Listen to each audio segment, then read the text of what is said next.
I want y'all to watch this story and then come on back. You can't get him back. I will never see my son again. It's been an emotional day for the family of De'Evan McFall, gathering outside the Signature at Southern Oaks Apartments on Monday, one day after the 11-year-old boy was shot and killed.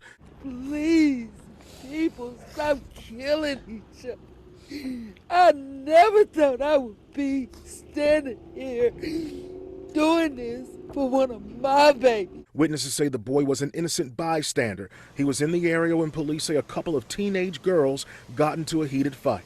He was just standing there. As the fight escalated, neighbors say one of the girls ran to get a gun and fired. Police say that 14-year-old girl shot De'Evan and ran from the scene. It's heartbreaking to see a child laying on the ground in a pool of blood, just lifeless, just laying there. This tragedy has community members raising many questions, mainly about youth access to guns. Police haven't yet confirmed where the weapon came from, but say they've recovered the gun and arrested the child who they believe killed De'Evan. I mean, to lose his life, he was just 14, he ain't begun to live. Some neighbors in this apartment complex say fights among the youth happen often, and they want responsible adults to get involved.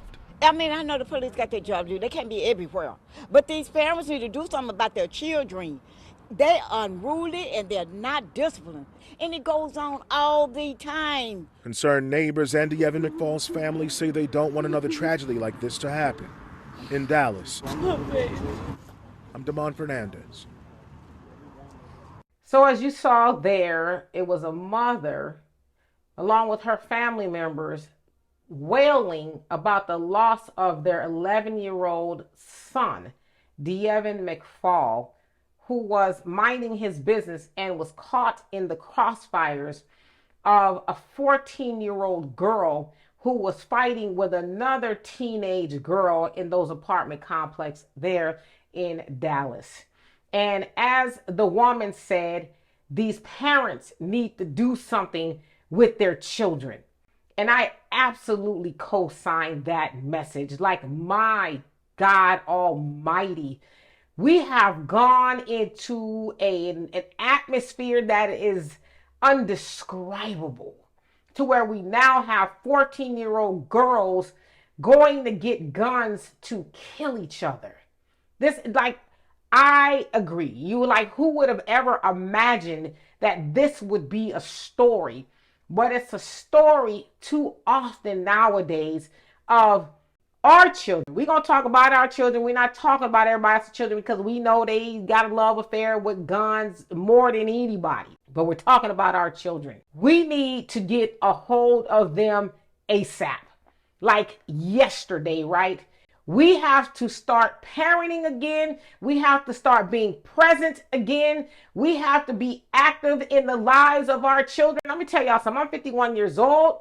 And when I was a child, along with my siblings, we were not able just to be unsupervised outside, roaming free, and none of that. My mom knew where we were for the most part, right? Because we didn't always do what we were supposed to do. But for the most part, my mama knew where we was because we had to check in. You wasn't supposed to go too far. She needed to make sure you went to your friends, all of that. But parents nowadays, I hate to say it, and I'm not trying to be judgmental.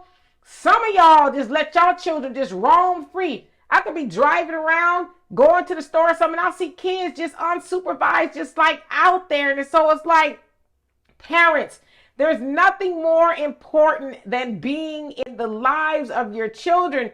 Put the damn cell phones down, turn the TV off, actually sit at the table with your children, go to school and be involved in their lives. Do not allow your children to just be walking around, figure out who their friends are, who they hanging out with, and all of that. But this situation was completely avoidable. Now, the other thing is, we hear about these gun laws that need to change. Yeah, I guess they do, but guns don't kill people. People kill people.